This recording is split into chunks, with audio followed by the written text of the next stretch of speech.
அனைவருக்கும் வணக்கம். இந்த வீடியோவில் 10ஆம் வகுப்பு பாடத்திலிருந்து அலகு 1 இந்திய அரசியலமைப்பு இந்த பாடத்திலிருந்து முக்கியமான வினாவிடைகள் பார்க்கலாம். முதல் கேள்வி, ஒரு நாட்டின் முன்னேற்றத்திற்கு அச்சாணியாக விளங்குவது எதுன்னு பார்த்தீங்கன்னா அரசியலமைப்பு. அரசியலமைப்பு என்ற கொள்கை முதலில் அமெரிக்க ஐக்கிய நாடுகளில் தோன்றியது. இந்திய அரசியல் நிர்ணய சபை 1946ஆம் ஆண்டு டிசம்பர் 6ஆம் நாள் உருவாக்கப்பட்டது.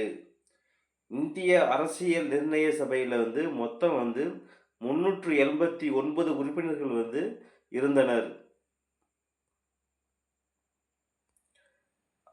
எப்படின்னு பார்த்தீங்கன்னா, மாகாண பிரதிநிதிகள் 292 பேர், சுதேச அரசுகளின் நியமன உறுப்பினர்கள் 93 பேர், மாகாண முதன்மை ஆணையர்கள் சார்பில் 3 பேர், பலுசிஸ்தானின் சார்பில் ஒரு நபர், மொத்தம் 389 உறுப்பினர்கள் இருந்தனர். இந்திய அரசியல் நிர்ணய சபையின் முதல் கூட்டமானது 1946ஆம் ஆண்டு டிசம்பர் 9ஆம் நாள் நடைபெற்றது.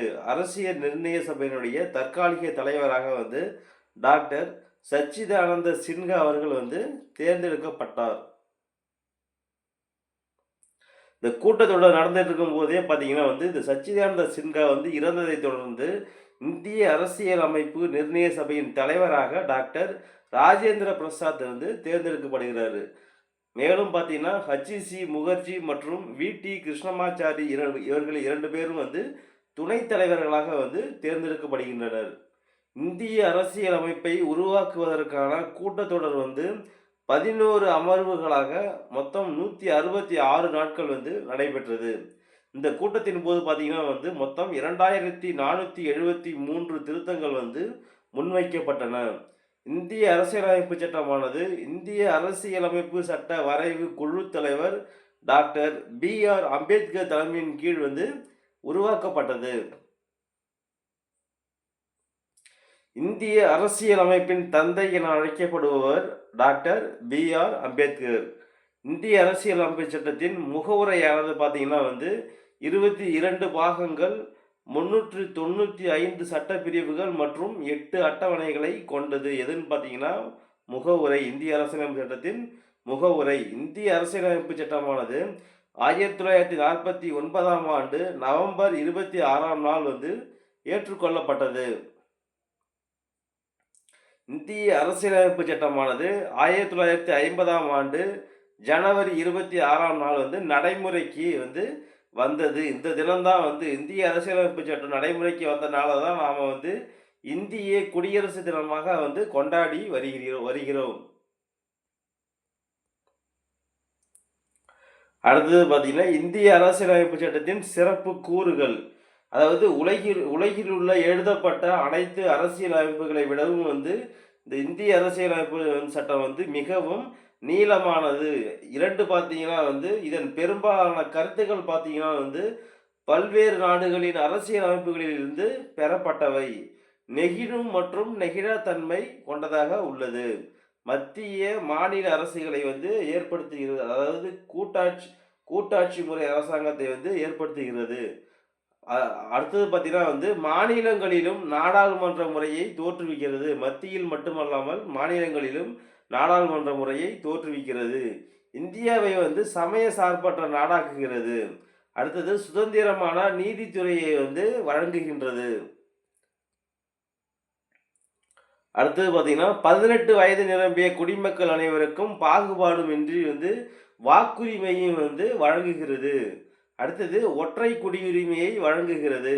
அடுத்தது பார்த்தீங்கன்னா சிறுபான்மையினர், பட்டியல் இனத்தவர், பழங்குடியினர் இவர்களுக்கு பார்த்தீங்கன்னா சிறப்பு விதிகள் மூலம் சலுகைகள் சலுகைகள் வழங்க வகை செய்கிறது. இவையெல்லாம் இந்திய அரசியலமைப்பு சட்டத்தின் சிறப்பு கூறுகள். அடுத்தது முகவுரை. பிரம்பிள் என்ற சொல் அரசியலமைப்பிற்கு அறிமுகம் அல்லது முன்னுரை என்பதை குறிக்கிறது.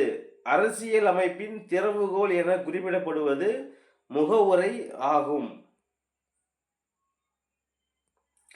ஜவஹர்லால் நேருவின் குறிக்கோள் தீர்மானம் இந்திய அரசியல் நிர்ணய சபையால் 1947ஆம் ஆண்டு ஜனவரி 2ஆம் நாள் வந்து ஏற்றுக்கொள்ளப்பட்டது. இந்த குறிக்கோள் தீர்மானத்தின் அடிப்படையில தான் வந்து இந்திய அரசியல் அமைப்பின் முகவுரையானது அமைந்துள்ளது.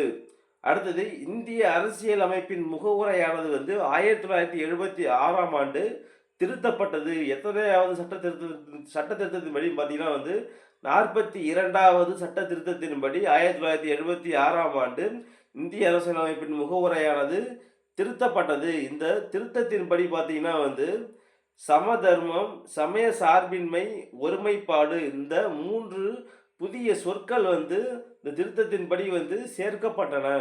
இந்திய அரசியலமைப்பின் முகவுரையானது இந்திய மக்களாகிய நாம் என்ற சொற்களுடன் தொடங்குகிறது. இந்திய மக்களாகிய நாம். இந்திய அரசியலமைப்பின் முகவுரையின்படி இந்தியா ஒரு இறையாண்மை மிக்க, சமதர்ம, சமய சார்பற்ற, ஜனநாயக குடியரசு நாடாகும்.